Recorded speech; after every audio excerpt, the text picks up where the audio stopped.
Bismillahirrahmanirrahim. Assalamu alaikum. I hope you all are fine and staying safe and happy. I am your history teacher, Ms. Farheen, and I welcome you all to a history class. My dear students, as you know that we are on chapter number 2, Spread of Islam in Europe and Asia. और आज हम इसका lecture 1C complete कर रहे हैं. So pause the video and quickly open your books. I hope everybody has opened the book. So my dear students, SLO अगर हम देख लें तो knowledge 2.1 ही के अंदर हम जो आज चीज़ discuss करेंगे, that is describe the important conquests during Umayyad rule, that is of Sindh, Spain and Central Asia.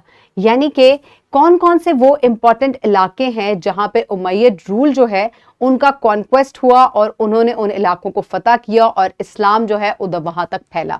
Lecture 1C है. हम इसके पहले 2 लेक्चर्स कंप्लीट कर चुके हैं जिसमें हमने उमैयद रूल का इंट्रोडक्शन पढ़ा था और फिर हमने उमैयद रूल के जो इम्पॉर्टेंट प्रोमिनेंट लीडर्स हैं जो कि आपको यहाँ तमाम स्क्रीन पर नज़र भी आ रहे हैं, हमने उनके बारे में डिटेल से डिस्कस किया. सो माय डियर स्टूडेंट्स, आप देख सकते हैं कि स्पेन से लेकर जो साउथ एशिया है वहाँ तक इस्लाम जो है वो फैला. कुछ बेजेंटाइन के इलाके हैं, ये भी फतह किए गए. इसके अलावा सेंट्रल एशिया के इलाके, इजिप्ट के इलाके, ये तमाम इलाके जो हैं यानी कि यूरोप से लेकर एशिया तक जो है इस्लाम फैला और ये उमैयद रूल के ही दौर में हुआ. सो कॉन्क्वेस्ट ऑफ सिंध से हम इसका आगाज़ करेंगे कि किस तरीके से सिंध तक यानी कि पाकिस्तान में जो सिंध मौजूद है वहाँ तक उमैयद खिलाफत जो है पहुँचा. किस तरीके से? Under the Umayyad Caliphate, the Islamic forces led by Muhammad bin Qasim. So the legendary Muhammad bin Qasim, वो अरब थे और उमैयद डायनेस्टी का एक हिस्सा थे. उन्होंने यहाँ आकर जो है इस एरिया को कॉन्कर किया और कब किया? 712 CE में यानी कि कॉमन एरा में. And this mark the first major Muslim conquest in Indian subcontinent leading to the capture of the major cities like Debal and Multan. The conquest opened up trade routes and facilitated the spread of Islam in this region. So Islam इस area में किस तरीके से आया? ये Umayyad dynasty के दौर में ही आया और मोहम्मद बिन कासिम के झंडे के तले यहाँ इस्लाम जो है वो आकर पहुंचा और यहाँ से फिर जो है इस्लाम फैलना शुरू हुआ. ये बहुत ही एक इम्पॉर्टेंट जो है वो कॉन्क्वेस्ट था जिसकी वजह से इस्लाम भी फैला और ट्रेड को भी फरोग मिला. प्रेजेंट वर्ल्ड में हम एक सिमुलेशन से देखते हैं, बल्कि एक इंटरैक्टिव मैप से देखते हैं कि कहाँ जो है ये इलाके आजकल मौजूद हैं. ये मैप है, प्रेजेंट वर्ल्ड का मैप है. मैं आपको दिखाना चाहती थी एक दफा.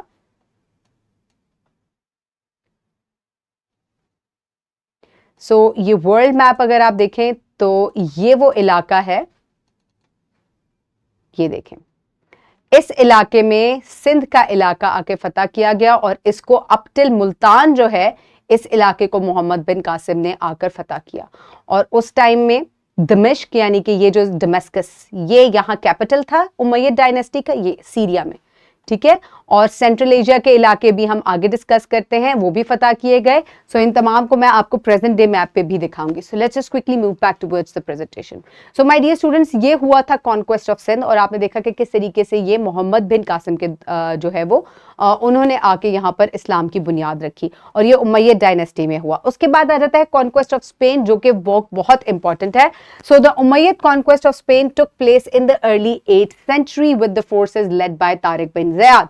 सो तारिक बिन ज़ियाद जो हैं उन्होंने यहाँ जो है जिस तरीके से वहाँ मोहम्मद बिन कासिम को भेजा गया था, यहाँ तारिक बिन ज़ियाद को भेजा गया और उन्होंने जाके ये जो आइबेरियन पेनिनसुला है स्पेन का, इसको जाके फतह किया और जिब्राल्टर का वो मकाम है जहाँ जाकर इन्होंने कदम रखा था और आज भी उन्हीं के नाम पर उसको जिब्राल्टर कहा जाता है, इनके stone of rock. And this resulted in the establishment of Islamic rule in Iberian peninsula and the formation of al Andalus यानी कि ये उंदुलेशिया जो है स्पेन का इलाका भी मैं आपको मैप में भी दिखाती हूँ, वहां तक जो है वो इस्लाम फैला और इसको अल उंदलस कहा गया which became a center of learning and culture. So the Islamic legacy in Spain includes rich architecture and cultural influence. So ये अगर आप मैप देखें तो यहाँ पे आकर ये स्ट्रेट ऑफ जिब्राल्टर इधर है, मैं आपको बड़े मैप में भी अभी दिखाऊंगी और इस इलाके को आकर जो है वो ये तमाम इलाका उस वक्त पुर्तगाल का इलाका नहीं होता था जो कि प्रेजेंट मैप में है. सो ये तमाम इलाका जो है ये आइबेरियन पेनिनसुला था और इसको उन्होंने आकर जो है वो फतह किया और यहाँ पर उंदलस का जो है वो नाम के से ये मशहूर हुआ और यहाँ पे इस्लाम जो है वो इस तरीके से फैला. उमैयद डायनेस्टी के दौर में ही फैला और तारिक बिन ज़ियाद وہ प्रोमिनेंट लीडर थे या कमांडर थे जिन्होंने आके यहाँ पर इस जगह को फतह किया। दोबारा हम इंटरैक्टिव मैप की तरफ चलते हैं और मैं आपको प्रेजेंट डे मैप में दिखाती हूँ, क्योंकि अब ये काफ़ी सारे हिस्सों में जो है वो डिवाइड हो चुका है। ये वो स्पेन का इलाका है जो कि फतह हुआ था। उस वक्त ये पूरा इलाका जो है इसको क्या कहा जाता था? इसको कहा जाता था आइबेरियन पेनिनसुला, अभी भी इसको यही कहते हैं। सो ये अगर आप देखें तो ये स्ट्रेट ऑफ वो जिब्राल्टर है जहां आकर तारिक बिन ज़ियाद जो हैं उन्होंने वो अपनी कश्तियों के जरिए यहाँ आए थे और फिर इन्होंने इस पूरे इलाके को फतह किया था और फिर इसको अल उंदलस के नाम से ये जगह जो है वो मशहूर हुई। आज भी ये जो सदर्न स्पेन है इसको उंदलेशिया जो है वो कहा जाता है।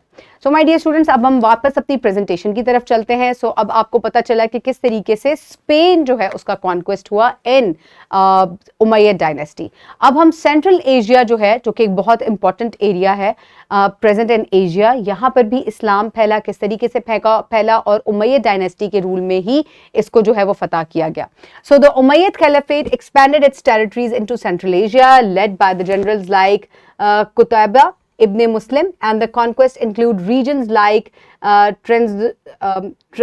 Transuzexia, Khorasan and beyond, integrating Central Asia into the Islamic civilization and facilitating the spread of Islam in this region.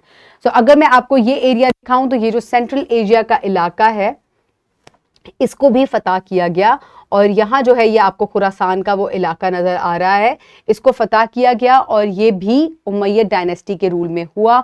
और जो प्रोमिनेंट लीडर इसमें है वो कुतैबा इब्ने मुस्लिम है, वो कमांडर है, वो जनरल हैं जिन्होंने आके इस इलाके को फतह किया। वापस से हम चलते हैं जल्दी से और हम देखते हैं कि वो कौन सा इलाका आज के मैप में है। ये वर्ल्ड मैप है, इसको हम जूम आउट कर लेते हैं जल्दी से। ये देखें, अब मैं आपको यहां दिखाती हूं, ये सेंट्रल एशिया का इलाका है जिसको फतह किया गया। ये आपको ताजिकिस्तान, तुर्कमानिस्तान, उज़्बेकिस्तान, काज़ाकिस्तान के जो एरिया नजर आ रहा है ये सेंट्रल एशिया का इलाका है। यहां भी इस्लाम की बुनियाद जो है वो बनु उमैया के दौर में या उमैयद डायनेस्टी के दौर में रखी गई। सो माय डियर स्टूडेंट्स, ये वो कॉन्क्वेस्ट है इंपॉर्टेंट जो कि तीनों किस दौर में हुए, यानी कि किस तरीके से स्प्रेड हुआ डायनेस्टी का, किस तरीके से इस्लाम के जो इलाके हैं, मुस्लिम इलाके हैं, उनको वुसअत मिली, ये तमाम जो है ये उमैयद डायनेस्टी में ही हुआ। So my dear students, Umayyad dynasty का डिक्लाइन किस तरह हुआ? 100 साल तक तकरीबन इन्होंने हुकूमत की, उसके बाद डिक्लाइन किस तरीके से हुआ? मेन डिक्लाइन की वजूहात ये है कि एक तो इनके इंटरनल अफेयर्स जो हैं उनके अंदर जो है वो स्ट्रेंथनिंग नहीं रही थी, उसके अंदर काफ़ी ज़्यादा तनाज़ात जो है वो उठते जा रहे थे। सबसे पहले अंदर ही तनाज़ात होते हैं जिसकी वजह से जो है आप वीक होते हैं। उसके अलावा बहुत बड़ा क्योंकि इलाका था तो इस वजह से इस तमाम इतने बड़े इलाके को संभालना भी मुश्किल था। So the decline of Umayyad dynasty in 750 CE was due to the internal unrest, rebellion and conflict with the Abbasids. इसके अलावा अब्बासिद एक ऐसा कबीला था, अब्बासिद का आगे जाके हमने डिटेल से पढ़ना है, लेकिन यहाँ मैं आपको सिर्फ ये बताऊंगी कि इसको बनु अब्बास भी कहा जाता है। और ये कबीला जो है ये हजरत मोहम्मद सल्लल्लाहु अलैहि वसल्लम के अंकल थे, उनकी नस्ल से जो है ये बनु अब्बास जो है ये वहां से जो चले आ रहे हैं। And the Abbasid forces under the Abu al Abbas defeated the Umayyads in the battle of Zab, leading to the downfall of the dynasty. So एक बहुत बड़ी जंग हुई थी और उसके बाद इस तरीके से मुकम्मल तौर पे उमैयद डायनेस्टी जो है इसका डाउनफॉल हो गया। इसके बाद एस्केप किस तरीके से हुआ? अब्दुर्रहमान जो थे, he was the last Prince और उमैयद डायनेस्टी के, और ही एस्केप्ड फ्रॉम द वॉर, और उसके बाद वहाँ से वो जब भागे हैं और स्पेन में आके उन्होंने पनाह ली और इस तरीके से जो डाउनफॉल था उमैयद डायनेस्टी का वो स्पेन में उसका फिर से आगाज हुआ, जिसको हमने नेक्स्ट लेक्चर में पढ़ना है। और उसके बाद वहाँ एमिरेट्स और कॉर्डोबा के नाम से जो है वो रिवाइवल हुआ उमैयद रूल का, और फिर ये काफ़ी अर्सा चला और वहाँ पे न्यू टेरिटरी बनी और एक जो है बड़ा इस किस्म का जो है वो एक टेरिटरी बनी जो कि अब्बासिड्स जो है उनके साथ कंपेयर किया जा सकता था उसको। इसको हम नेक्स्ट लेक्चर में डिटेल से पढ़ेंगे कि किस तरीके से दोबारा से उमैयद जो है इनका जो है वो इन्होंने फिर से रिवाइवल हुआ इनका in Spain. So for today, for practice, you can download this worksheet from the description box below this video, or you can get it in print form by your teacher. Pause the video and quickly finish the worksheet. I hope everybody has finished the worksheet. For your homework, you will complete home activity and skill 2.1, in which you will analyze the tactics used by Tariq bin Ziyad to conquer Spain. So my dear students, you will scan the QR code and you can have access to the skill sheet. So my dear students, conclusion kya hai ki Umayyad dynasty ne apna arooj dekha, jisme Islam ko bahut wusat mili, bahut sa ilaka inhone Islam ke naam pe fatah kiya aur usko conquer kiya, aur conquest kahan se, Europe se leke south Asia तक जो है ये पहुंचता है और central Asia के भी इलाकों में. सो उसके बाद डिक्लाइन हुआ इनका, इंटरनल अफेयर्स जो थे वो स्ट्रेंथन नहीं थे, और इसके अलावा बनु अब्बास जो है या अब्बासिड्स जो है दे वर इमर्जिंग एज अ पावर, तो उन्होंने इनको जो है वो इनके इलाकों को फतह कर लिया. So my dear students, I hope you have enjoyed today's lecture. Keep everybody around you safe. Have a good day. Thank you so much and अल्लाह हाफिज.